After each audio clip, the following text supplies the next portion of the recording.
Okay, so you've been looking into this link between food and anxiety. Yeah, and it's a fascinating one. It's not about, stress eating or anything like that. Right, more like what we eat and how we eat can actually impact anxiety. Exactly. It can really make a difference for people. So we're not just talking about, like, comfort food. No, not at all. It's much deeper than that.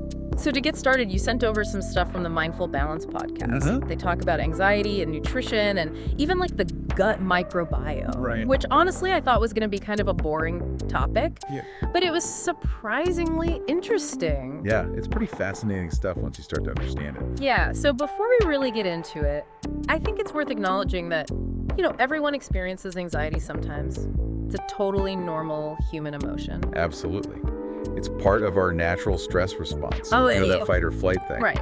But for some people, it can become this constant, overwhelming thing. Like the alarm's always going off, even when there's no real danger. And that's when it starts to really affect your life. And that's where this whole gut-brain connection comes in, right? Like Yeah. the Mindful Balance podcast talked about how our gut microbiome, all those trillions of bacteria, actually play a role in our mental well-being. Yeah. And, we often think of bacteria as a bad thing. Right? Germs. Exactly. But these guys are actually working for us. They help us digest food, they make vitamins, and they even influence our immune system. Wow. And get this, they also produce neurotransmitters, including serotonin, Oh, wow. which is like super important for mood, sleep, all that good stuff. So basically, if our gut is unhappy, our brain might be unhappy too. Pretty much, yeah. Yeah. Imbalances in the gut microbiome, which can happen because of things like poor diet or stress, can lead to lower serotonin production. And low serotonin is linked to a whole bunch of things, including anxiety and mood disorders. That makes a lot of sense. So the podcast also highlighted some specific nutrients that might be helpful for managing anxiety. Uh-huh. And one that I thought was really interesting was omega-3 fatty acids, which I know are good for like heart health, Right. but I didn't realize there was a connection to anxiety. Yeah. It's not just about the heart. Omega-3s are really powerful anti-inflammatories. And inflammation, it turns out, is linked to both heart and brain health. Oh, wow. It can even affect the structure of our brain cells, and you guessed it, the production of those neurotransmitters. Interesting. So it's like a multi-level impact. So where do we get these omega-3s? Besides like fish oil capsules? Well, fatty fish is a great source.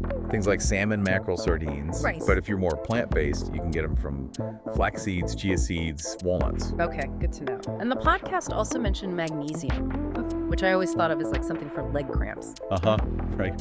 But magnesium is actually involved in tons of processes in the body, including things like mood regulation and the stress response. Wow. There was even a study in 2017 that showed that magnesium supplements significantly reduce anxiety symptoms in people with mild to moderate anxiety.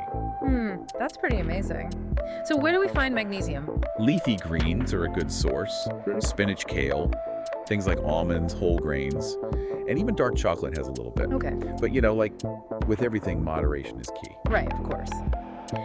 And then speaking of good gut stuff, they talked a lot about probiotics on the podcast. Yeah. Which I know are good for digestion, but how does that tie into anxiety relief? Well, remember, it all comes back to that gut microbiome balance. Right. And probiotics are essentially live bacteria that can help to maintain that balance. So it's not that they directly like reduce anxiety. Not exactly. It's more like they create an environment where anxiety is less likely to thrive. Exactly. Yeah. You're giving the good guys in your gut reinforcements. Okay. I like that analogy. And where do we find these good gut reinforcements? Fermented foods are a great source. Things like yogurt, kefir, sauerkraut, kimchi. Okay. That sort of tangy flavor is usually a good indicator that something's fermented. Okay. Good to know. So we've talked about things to add to our diets, but what about things to maybe cut back on? Yeah, there are definitely some usual suspects when it comes to things that can worsen anxiety. Like what? Well, highly processed foods are a big one. Those things that are loaded with added sugars, unhealthy fats, artificial ingredients. Right. All that stuff. Yeah, they can really mess up the balance of your gut microbiome. And that can lead to inflammation, including in the brain. Oh, wow. And then there's the whole blood sugar spike and crash thing, Yeah. which can cause mood swings and just generally make it harder to manage anxiety. Yeah, those cravings are tough to resist, though. I know. And speaking of cravings, what about caffeine? Ooh, yeah, I'm a big coffee drinker, so I'm curious to hear about this. Yeah, so caffeine can give you that temporary boost of energy, but it also triggers the release of stress hormones. Oh. So if you're already prone to anxiety, it can make you feel jittery, restless, even panicky. So it's not about never having coffee again, but just being mindful of how it affects you. Exactly. It's about tuning into your body's signals and making choices that support you. Makes sense. Which leads us perfectly into the how of eating, not just the mindful eating part. Yeah. The Mindful Balance podcast talked about that too. Right. How it's not just about what we eat, but also how we eat. Yep. Like slowing down, savoring, really paying attention to the experience. Exactly. And that's what we'll dive into next. Awesome. I'm really looking forward to it. Me too.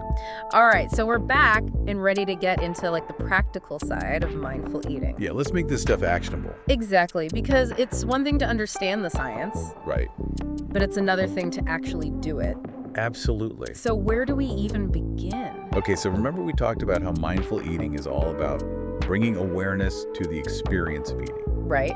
So let's break that down into what it actually looks like day to day. Okay. I'm all ears. So one of the most powerful aspects of mindful eating is becoming aware of your physical sensations, your thoughts, and your emotions around food. So like actually tuning in to what our body's telling us. Exactly, because when anxiety is high, we tend to eat on autopilot. You know, Oh, yeah. So, we're disconnected from our body's cues, and we might overeat or crave comfort foods without even realizing it's happening. because we're trying to soothe those anxious feelings with food. Yeah, but it's a temporary fix. Right. It always backfires. And mindful eating helps us recognize those patterns and make a conscious choice before we go on autopilot. Okay, so instead of like inhaling a pint of ice cream when I'm stressed, Right. I pause and ask myself, am I actually hungry or is this just my anxiety talking? Exactly. You create space for a decision that aligns with your well-being instead of just reacting to the emotion. Wow, that's a really good point. I think a lot of people struggle with that, breaking that automatic stress eating cycle. Yeah, for sure. Okay, so what about cravings? Cravings are tricky. Because they can be so intense, especially when you're anxious. Yeah, and often they're for the types of foods that will actually make your anxiety worse. Right, like all the sugary stuff, processed stuff. Exactly.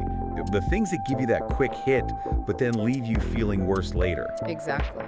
But mindful eating gives you a different way to approach cravings. Instead of resisting them or giving in completely, you observe them with curiosity, without judgment. Oh, that's interesting. So it's not about like fighting the craving, it's Yeah. more about befriending it. In a way, yeah. Yeah. You ask yourself, what am I feeling right now? What is this craving trying to tell me? Because sometimes it's not even about the food itself, right? Yeah. It's like an underlying emotion that you're trying to avoid. Exactly. It could be stress, loneliness, boredom, even just tiredness. Right. Food becomes this temporary escape. So mindful eating helps us kind of untangle that and figure out what's really going on. Precisely. You can start to identify those underlying emotions and address them head on rather than using food as a band-aid. Oh, that's so insightful. It's Yep. like instead of treating the symptom, you're going for the root cause. Exactly. And here's another big piece of the mindful eating puzzle. Okay. It can help you develop a healthier relationship with food overall. Oh, that's huge. Especially with all the pressure to diet and restrict and, feel guilty about food choices. It's a constant battle against those messages. Yeah. But mindful eating is about letting go of rigid food rules and cultivating trust and acceptance around what you eat. So no more good foods and bad foods. Right. It's all just food. Yeah. All foods can fit into a balanced, healthy way of eating. It's about listening to your body's cues and choosing what truly nourishes you, both physically and emotionally. Okay, I like that. No more guilt trips every time I have dessert. Exactly. When you approach food with kindness and compassion, you reduce the stress and anxiety around it. And that creates a ripple effect on your whole life. Absolutely.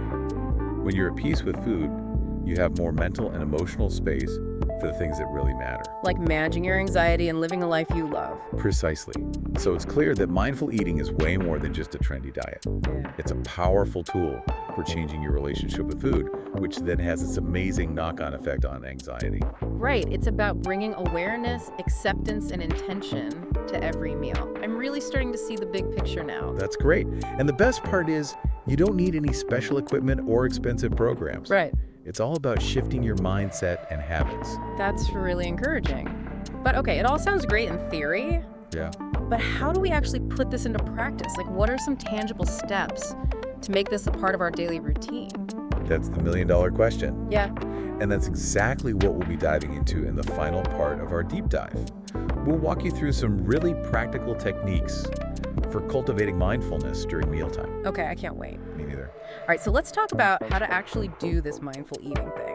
Yeah, let's get practical. Because I think a lot of people hear mindful eating and they're like, okay, that sounds great, but how? It can seem kind of vague. Yeah, So let's start with something really basic.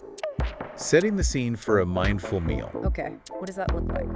Well, it's about creating a dedicated space for eating, like a mini sanctuary for food. So no more, scrolling through social media while you're shoveling down dinner. Oh man, busted. Ideally, yeah.